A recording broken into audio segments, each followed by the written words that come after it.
سلام علیکم دوستان. برای شما امروز دو پارته برای الیت برای فروش گذاشته هستیم. دوستان عزیز دستگیری کنتون، لایک و زیر کنتون. اگر کانال ما معقول باشه اگر ابزارتون پادپیساسی زیر کردم دوستان عزیز.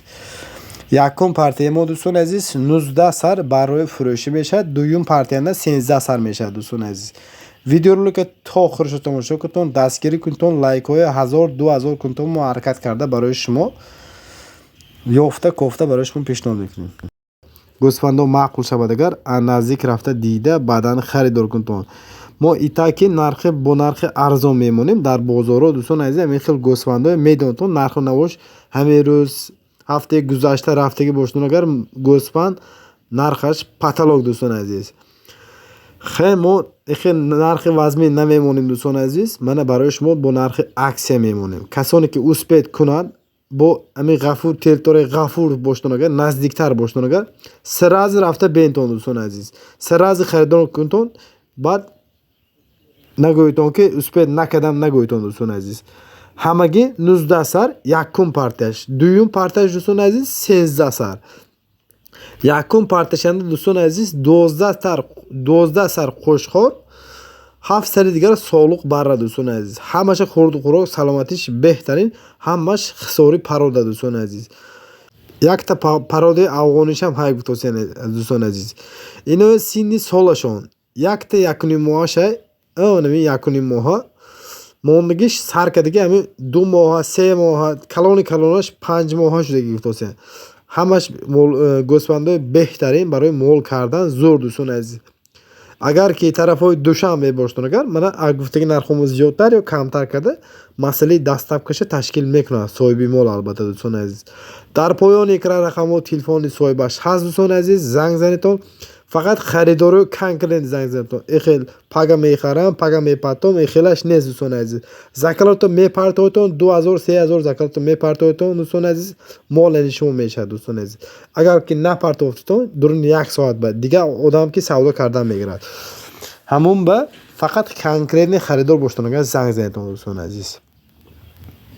من خورد و خوراک سلامتیش بینتون همه طرفش نوار گفتیم. همش گوسفندای خساری دنبدار دوستان عزیز افغانی که گبرش شده گفتوسه منه. همش سلامتیش خورد و خوراکش زور. همش گوسفندای دنبدار برای مول کردن زور منه. دید دوستان منه.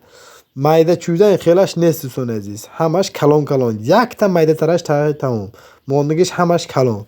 یک تا یکنی ماه اصولش رفتگی 2 ماه 3 ماه تا 5 ماهه. همش قطار شد بینتون. همش مول فسان 2 تا سیاه شای خلاص دونشنده. موندگیش همش زرد دوستان عزیز. همش زلاتوی سویت رنگی تیلا گفتگی بولی. همه خریدار باشتون اگر من مرمت تماشا کنتون دوستان عزیز تا 4 منوته می یکم پارته میبرد بعد دوم پارته میبرد دوستان عزیز. تماشا کنتون تماشا کنتون همش گوسفندای بهترین دوستان عزیز. همین 2 تا سیاه شایگو هموناشم خوشخوار دوستان عزیز. هر دوشم دنبدار گوسفندای دنبدار. و این دنبچه‌هاش ببینید همش کلان.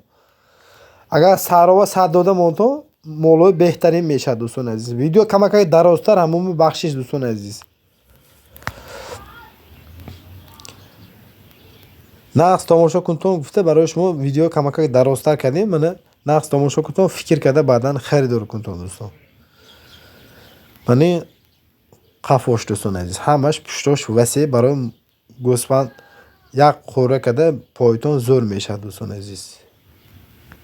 خب دوستان عزیز مسئله نرخ و نواش بگذاریم. اگر نرخش دوستان عزیز هر یک دانش بسیار آدم کامنتاری و می نویسه دیگر سایتونده اینا هر یک دانش دوستان عزیز 1580 سومانی باز کمتون معامله داره دوستان عزیز. پلیس مسئله دستکش پشتکر به یکم مشکلی.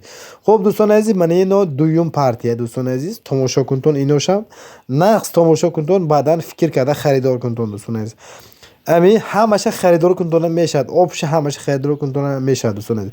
یکم پارتی ما 19 سر دوم پارتی ما 13 سر دوستان عزیز.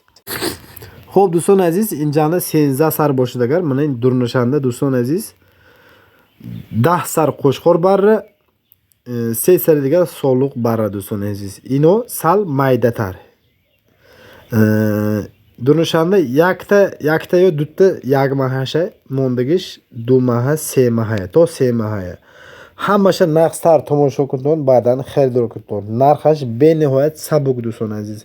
در بازار دوستان عزیز من ریال نگاه میزنم. همینا دوستان عزیز 1800 سومون 2000 سومون میگه دوستان عزیز برای شما 1500 سومون یا 1600 سومون میفروشن در بازار دوستان عزیز. ما این خیلی نرخ نمیمونیم دوستان عزیز. گیفتگی آدم شتابه گیفته رحمتش گود دوستان عزیز پگه.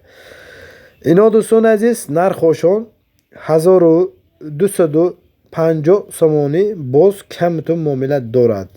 مسئله دستافکش باشتگر به یگان مشکلی لبای جای تاجیکستان ما دستافکه میکنند. فقط گفتگی نرخ ما زیادتر یا کمتر کرده دوستان عزیز.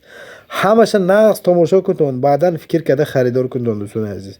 1250 سومونی هر یک دانش.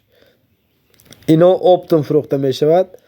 یک دانگی فروخته نمی شود دوستان عزیز.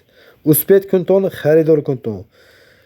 خیلی منه گیفته که آدم رحمتش گفت دوستان عزیز پگه اشتباه حقارت نکند که قیمت خریدم گفته دوستان عزیز. در بازار هم اینو میدونیتون. همین آدمی که ما میشناسد ما پسته یعنی نرخ ارزان میمونه. فقط تلفنش نگیرم من نگویتون که در بازار این تلفنش نمیگیرد وای شد این شد. واتساپش هم نوشتم دوستان عزیز جواب میتاد بیزات الله.